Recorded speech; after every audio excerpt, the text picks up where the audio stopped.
Туруп алай, альбомду кийин көрсөтөсүңөр. Камиль Мырзакуловна. Камиль Мырзакуловна, кийин көрөсүңөр дейм. Туруп алайчы, азыр зычуу кылбай. Любой момент келип көрөсүңөр эми. Так. Альбом ошол көтөрүп. көрсөтүп коюңуздар мына. Мына алып кел, берек алып кел. Бери алып келсең. Мына ал жерде бардык карта бар. Мына, урматтуу депутаттар. Мына альбом. Мына альбомдо толук бойдон ар бир метр жерине чейин тартылып, кол коюлуп, чегерилип бүттү. Кимдер көргүсү келсе, бирок бул альбом секретный. Келиңер, допускуңар барыңар, келгиле да көрүп кеткиле. Любой. Сиз айткан эме жол кайерге Тажикстан кайерге чейин барат, водозабор кайерде турат, бардыгы бул жерде жазылган жана көрсөтүлгөн. Макулбу? Ошон үчүн кааласаңыздар, мунун да келип көрсөңүздөр болот. Мына, пожалуйста, муну баарын даярдап койгонбуз. Каалоочулар болсо, любой момент келип ошол көздөн таанышсаңыздар болот, урматтуу. Так, болдубу эми? Так, идем дальше. Так, үчүнчү, Баткен облусунун, Баткен району менен, так, туруп алай, альбомду кийин көрсөтөсүңөр. Камиль Мырзакуловна. Камиль Правасы барлар базы знактарды жаттап алалы, эртең жолдон гайд тосуп, знактарды сураса башыбызды кашып, эч нерсе билбей дөлдүрөп турбайлы анан.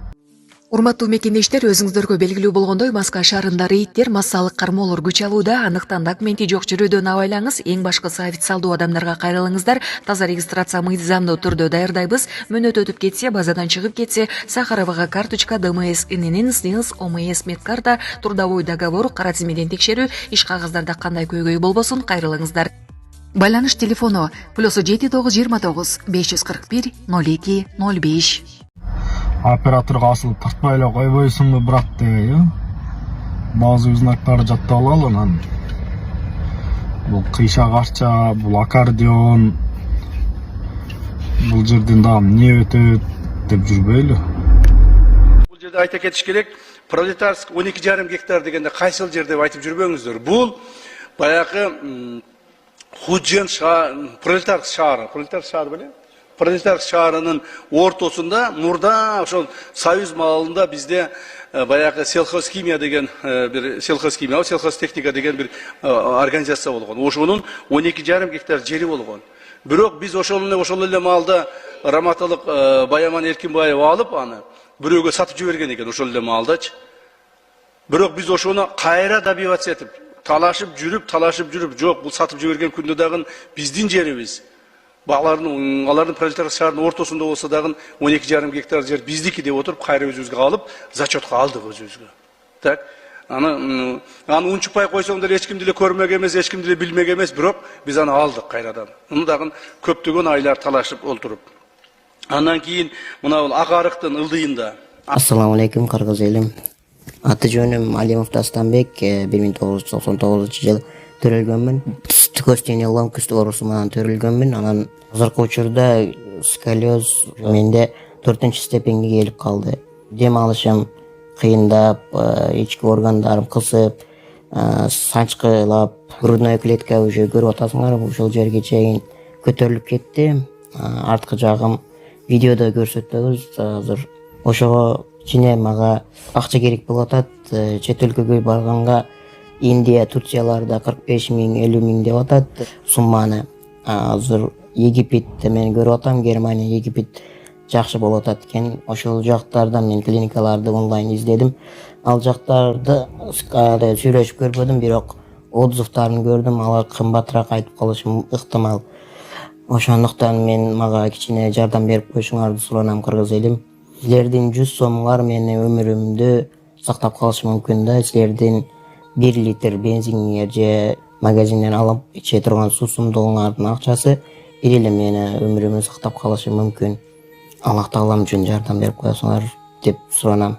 Банк номерим 51 менен 191430 деп Дастамбек А деп чыгат. Сбербанк карталар видеонун астында жазылган болот. Сбербанк картамдагы жазсаңыздар Дастамбек А деп чыгат. Агарыкты билес, Камиль Абдрахман жакшы билет. Агарыктын ылдыйына 7 гектар жерибиз бар эле. Ал жерге биз эч качан барчу эмеспиз. Аны дагы ушу тажиктер ар дайым колдонуп келген. Ал жака биздикилер колдонгон эмеспиз, барган да эмеспиз. Бирок ошону дагы биздин жерибиз бул жерде кайрадан алып өзүбүзгө зачет кылдык. Так. Ошентип 190 гектар жерди биз аларга бердик, 190 гектар жерди алдык. Так. Бул Лейлек районунан 1991 жылдагы чек ара сызыгы Худжант Арка Канибадам автожолунун тең ортосунан өткөндүгүнө байланыштуу тажик тараптын сунушу менен бул автожол толугу менен жана Достук жайма базары 3 гектар жер кошуна тарапка калтырылып жазылды. Бул калтырылып жазылган жерлердин аянты 12 гектарды түздү. То есть жолдун ортосу биздин чек ара тараптан жана баякы базар. Ар дайым баягы жаңжал болгондо күйүп кете турган, алар тарапта жолдун ак бетине турган 3 гектар Достук базары бар эле. Билесиз, Камилеже. Ошол базар, ошолор бардык 12 гектар экен. Анын ордуна, ошол 12 гектардын ордуна тажик тараптан 2 эсе көп жер аянтын алдык. Башкача айтканда, Лаккон участогунан 25 га сугат жер кыргыз тараптын пайдасына алынды. Эмне үчүн? Себеби биз аларга ушундай талапты койдук. Бул деген базар, коммерциялык жер, ал жерде адамдардын магазиндери болгон, жана башкалары болгон, элдер акча таап турган. Бул бир. Экинчиден жол деген бул өзөк. Жол негизги мындай бир чоң нерсе, бул жөн эле аянт эмес деп ушундай убедить этип отуруп, алардан 2 эсе көп жер аянтын алдык, 25 гектарды. Мындан сырткары, ошол эле Карабак, Лаккон участогунан кыргыз тарап пайдаланып келген 200 га жер аянтын тажик тарапка калтырылып, ордуна тажик тараптан 200 га, анын ичинен 130 га Карабак, Лаккон участогунан жана 70 га Куруксай участогунан сугат жерлер кыргыз тарапка калтырылып жазылды. Белгилеп кетсек, мамлекеттик чек ара сызыгынын жеринен өтүүсүн жер пайдаланууну ыңгайлаштыруу максатында жогоруда аталган алмашуулар жүргүзүлдү. Тактап айтканда, Кайрагач участогунда чек ара сызыгы Селкан каналы менен белгиленди. Селкан менен белгиленди толук бойдон. Кайрагач анклавы жоюлду. Карабак, Лаккон участогунан автожол тажик тарапка калтырылып жазылды. Булар тажиктер, ошол тажик тарап Карабакта бизде айланып өтө турган жолу бар эле. Мен муну түшүндүрүп коеюн, түшүнбөгөндөргө. Эмне үчүн 200'ды алып 200'ды бердиңер дегенде. Анан булар бизден суранды. Биз ушуну айланып өтүп атабыз. Бизге ушул жерге шарт түзүп бергиле, түз өткөнгө деп суранганын биз кабыл алдык дагы. Аларга 200 гектар ошол жерден шарт түзүп берип бердик. Бирок ошол эле жерден, суулуу жерден кайрадан 200 гектарды алдык биз. То есть ошентип тажиктерге биз ыңгайлуу шарт түзүп бердик. Апрелдин ортосу жаандуу болот.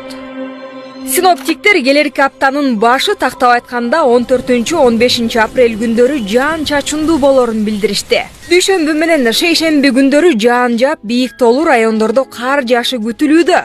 Бул күндөрү абанын температурасы түндүктө 22, түштүктө 24 градустан ашпай турганы айтылды.